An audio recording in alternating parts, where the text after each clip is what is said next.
Сайн байцгаана уу ихэм сонсогчдоо. Та бүхэн Сирак подкастыг сонсож байна. Өнөөдрийн дугаарт бид Христийн шашинтай гэр бүлд төв дамжиж үргэлжлснээсээ хойш хүчрхийл давтсаар байгаад эцтэй нас орсон харамсалтай түүхийн талаар та хэдтэй хуваалцгаална. За охины нэрийг бол Hannah Grace Rose Williams гэдэг. За энэ бол Williams гэр бүлд үргэлжлсэн охин. Одоо last name-ийг залгасан байгаа нэр нь. За энэ охин бол 14 настай. За эцэг эхээсийг төрсөн эцэг эхээс нь өгсөн нэр нь бол Hannah Alemo гэдэг нэр бол байна. За ингээд 1997 оны 6 дугаар сарын 19-нд төрсэн ийм охин байгаа. За Этиопоосоос бол үргэлжлсэн байгаа. За тэрээр Вашингтон хотод амьдарч исэн Америк хосод үргэлжлсэн бөгөөд тэдгээрийг нь бол Carrie Williams болон Larry Williams гэдэг. За хэрэг явдал болох үед буюу яг шүүх хурлын үеэр энэ хойд эцэг эх нарийнх нь насыг бол дурдсан байгаа. За Carrie бол 42 настай, нөхөр болох Larry бол 49 настай ийм хүмүүс юм байна. За ингээд энэ Америк хосууд яагаад хүүхэд өргөж авах шаардлагатай болсон талаар дурдвал за эдгээр хүмүүс нь бол бүгд Христийн итгэгч нар байсан. За харин 2000-ад оны ихэнх үед бол Христийн ихэнх дээд удирдагч нар сүмд явж байгаа тэр гэр бүлүүдийг бол олон хүүхэдтэй байхыг бол шаардаж эхэлсэн юм байна. За хэрвээ та нар биологийн аргаар хүүхэдтэй болж чадахгүй юм бол одоо өөр твээс өөр улсаас бол хүүхэд өргөж авах хэрэгтэй гэж одоо уриалж исэн ийм үе гинэ. За ингээд Америкт бол яг тухайн үед Adabrubis гэдэг нэртэй энэ байгууллага бол нэлээд одоо том зуучлалын байгууллага гэдгээрээ бол алдартай байсан юм байна. За тэдгээр нь болохоор Африкийн хүүхдүүдийг өргөж авах нь бол маш том бурханлаг хүслээ. Энэ бол бурхны хүсэл юм аа гэж ухуулж исэн байна. За түүнийг бол Есүсийг гэртээ угтаж авч буйтай бол маш ихээр зүйрлдэг байсан. За тухайн цаг үеийн бол хамгийн том суртал ухуулгуудын одоо нэг сэдэв байсан гэж хожимол дурдсан байна. За ингээд Вашингтоны Cedar Valley хотын Христийн суурь шашны одоо гэр бүл болох Larry болон Carrie Williams нар 7 төрсэн хүүхэдтэй байсан хэдий ч гэсэндээ за тэд бол гэрийн сургалтаар бол бүх хүүхдүүдэд хүмүүжүүлдэг байсан ийм гэр бүл юм байна. За гисэн ч гэсэн Carrie дахин хүүхэдтэй болох боломжгүй гэдэг мэдээг бол авснаасаа хойш одоо Этиопоос хүүхэд өргөж авахар бол нөхөртөө ярилцаа шийдсэн юм байна. За тэд эцэст нь 2 хүүхэд сонгосон нь сонсголын бэрхшээлтэй хүү Эммануэль. За харин одоо яг энэ хэргийн гол дүр болох охин Хана нар байсан юм байна.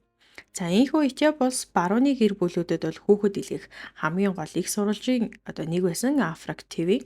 За тэр дуртай хүүхдүүдийг бол нялхаар нь биш аль болох том болсон өсвөр насндаа орсон. За бүр эсвэл хөгжлийн бэрхшээлтэй хүүхдүүдийг өргөж авахыг бол хамгийн том баян бурханлаг үйл явдал юм аа гэж одоо суучилдаг байсан юм байна. За ингээд Хана Алема охин бол бага насндаа аавыгаа алдсан, ээж нь сургаггүй алга болсон учраас бол эхэндээ бол төрөл төрөстийн одоо асрамжин шилжээд байсан ч гэсэндээ тэдгээр гэр бүлүүд нь бүгд ядуурлаас болоод ингээ улсын асрамж руу шилжсэн ийм охин юм байна.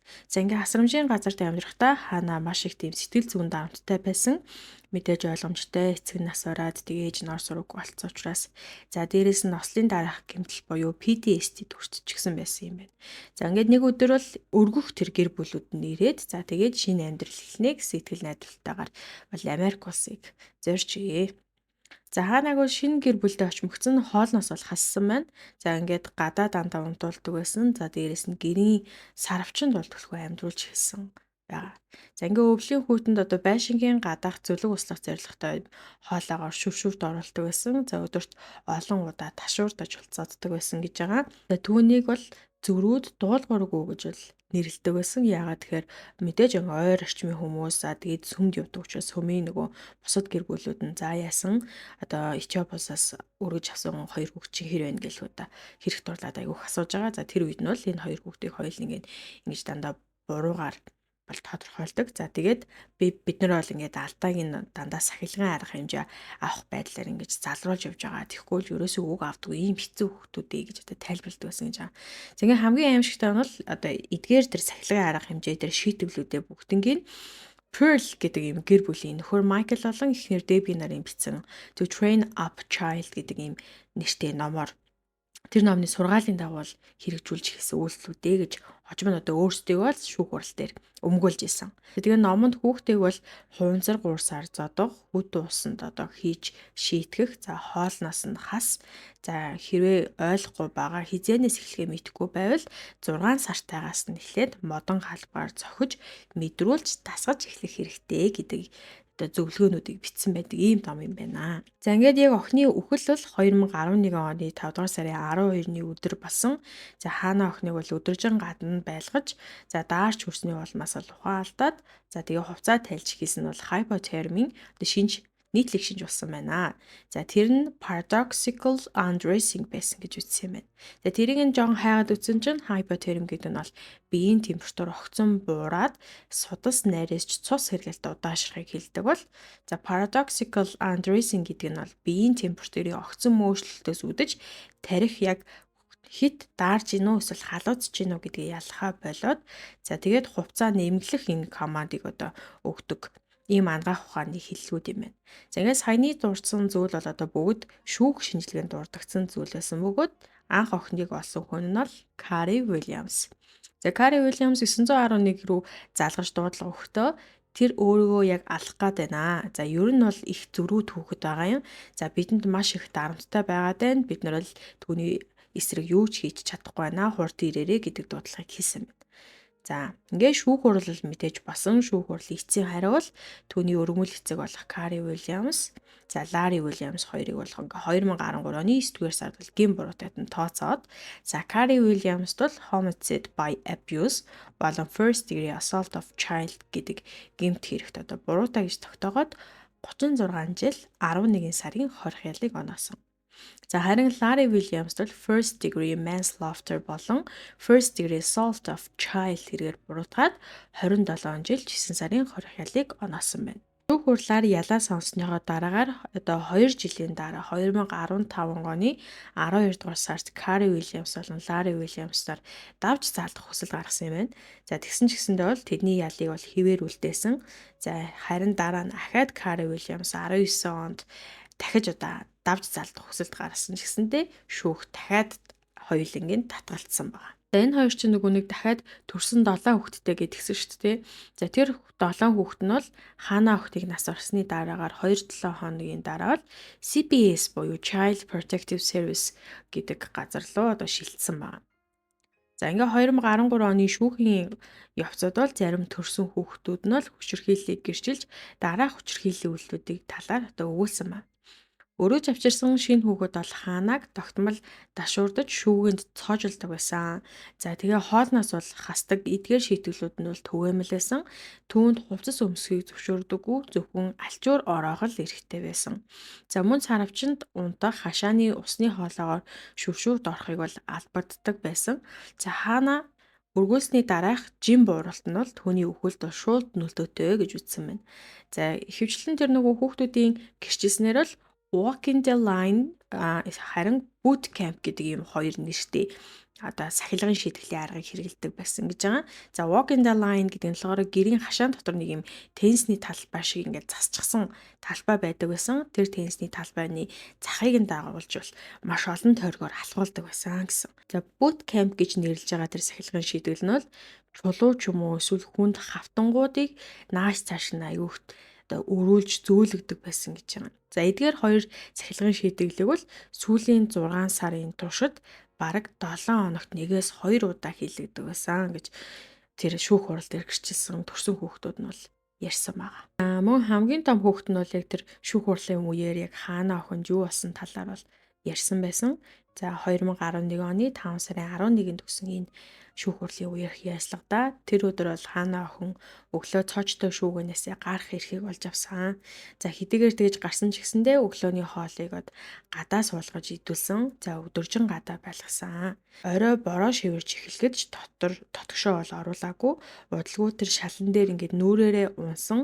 Тэгээ унчаад дахиж босоод за сөхрөөд суугаад байсан. За энэ үйлдэл бол хэд удаа давтсан. За тэгээд нэг тийм юр бусын юм шиг ийм сонин хөдөлгөөнүүдийг ингээд үзүүлээд байсан гэж байгаа. За хажим нэг тэр шүүх шинжилгээ эмч нарын дүгнсэн hypotherm гэд дээр дурдсан шинж тэмдэг нь бол за яг энэ шинж тэмдгээр бол ингээд илэрж исэн гэж тайлбарсан, холбож тайлбарсан байлээ. За яг шүүх хурал дээр танилцуулагдсан албан ёсны эмч мэрэгчлэнүүдийн дүгнэлтийг уншиж өгөх юм бол Janet Tomlinson гэдэг эмч толгой өвдөг, шилэг зэрэг бол маш олон тооны няцралтуудтай байна. За арьсан дээр бол маш бас олон тооны зулгаралт үүссэн байна. 3 сар зогсон нь бол яг тэр зогсон дүрс нь бол нэцрэлтаараа батлагдсан. Хамар ам орчим шороо цус тогтсон байдал тэмдэглэгдсэн. Хүүхдийн тураал нь сэтгэл зүйн өөрчлөлтийг бол үзүүлсэн байж болзошгүй.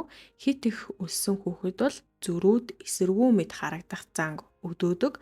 За өөхөн давхраг нэмгэрснээр биеийн дулаан барих чадвар бол огцон буурч hypothermд өртөмтгий болгодог гэж тайлбарсан байна. Ингээд өргөмөл эцэг эх Уильямс нарын гэрээс хүүхэд хүмүүжүүлэхэд зориулсан маргаантай маш их маргааныг дагуулдаг To Train Up a Child номыг бол анх олсон юм байна. Энэ номыг бол дээр дурдсанчлан Pearl гэр бүлийн эхнэр нөхөр хоёр бол бичсэн. За хүүхдийг сахилгажуулахдаа бол олон улсын хүүхдийн хамгааллын байгууллагуудын зүгээс хүчирхийлэлд тооцогдох биеийн шийтгэл хэрэглэхийг зөвлөдөг юм гэж Бүрдэн шалгалтын үеэр мэдээснээр тэд энэ номыг бол нэг хуулбарыг танил талдаа хүртэл өгчихсөн байсан гэсэн байна. Тэгэхээр тэр чинь бүх ном байж хаад тэрийг хуулбарлаад хүнд өгч ийн гэдэг чинь бас нэлийн obsessed болсон байсныг бол илтгэж байгаа юм болов уу гэж би бодож байна. За ингээд өөрийн тэр хоёр Pearl-ийн гэр бүлийнхэн бол өөрийн вебсайтн дээр Хана Уильямс охин болон за тэрнээс гадна дахиад нэг хоёр хүүхэд яг энэ номны дагуу хүчрхийлэлд өрцөөр агаад насарчсан байсан Saint Paddock болон Lydia Schatz гэдэг хоёр хүүхдээс юм байна. За энэ гурван хүүхдийн үхэлд бол хариу өгч байна.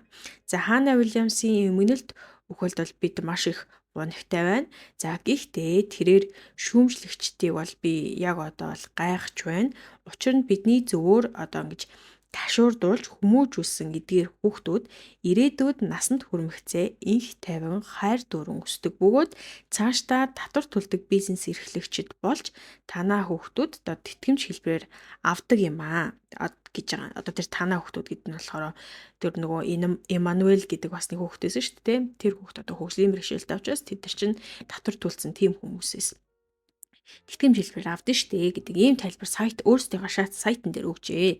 За харин New York Times сэтгүүлийн мэдээснээр бол Williams гэр бүл энэхүү номын зааврыг ялангуяа хүүхдийг махан хоолноос хол байлгах, баг зэрэг мацаг байруулах нь бол сургалт болно гэх зөвлөгөөг хэтрүүлж гисэн байна. За тэр нь бол бурууджээ гэж мэдээлсэн юм байлээ. За шүүхтэр гэрчийн мэдүүлгээр бол Williams-ийн гэр бүл уг номын зааврыг ягштал дагсан. За дээс хаваа хэрэглэх хүүт усанд оруулах, хоолноос хасах, хүүтэн цаг агаартууд бол гадуур байлгах зэрэг шийтгэлийг бол хаанаад тогтмол хэрэгэлдэг байсан гэдгийг бол яг гэрчилсэн байгаа.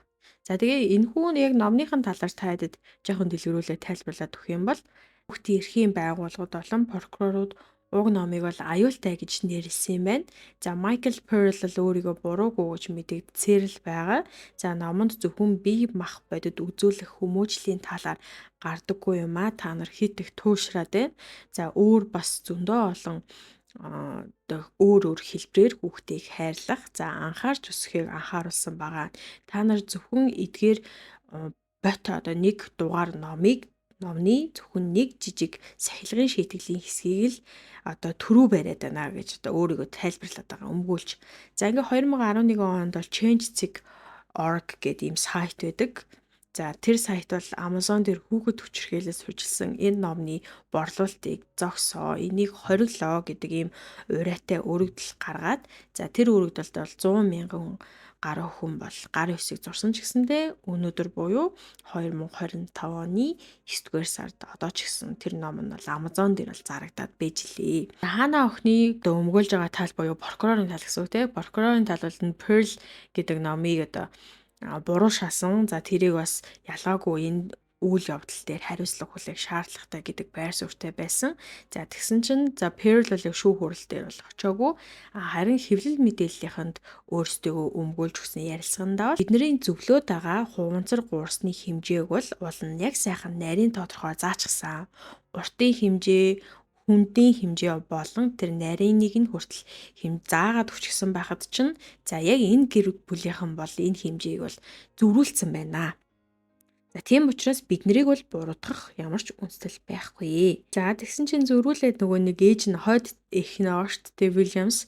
За тэр болохоор би яг энэ Mr. Pearl-ийн зөвлөсөн 15 инчийн хуванцар гуурсаар зоцсон. Гэсэн чинь за яг хэмжээ нь бол зөв байна. 15 инч бол зөв. Тэгтээ илүү хүнд саваагаар зодсон байлээ гэж хариу дахиад нөгөө нэг номын зохиогч нар бол бичсэн байгаа. За ингээд Pearson тэр номон дээр ямар сахилгын арга байдгүй гэхээр хүүхдийг бол номер 1 одоо тэр гол хэрэгсэл байгаа шүү дээ. Тэр буюу хүүхдийг хуванцар гуурсаар зодох. За хоёрт нь бол хүүхдийн хүзүүнд хуванцар гуурс зүйлгээд тэгээд дуулууртай байлгах. За 6 сартаагаас эхлэж модон халбаар цохиж эхлэх.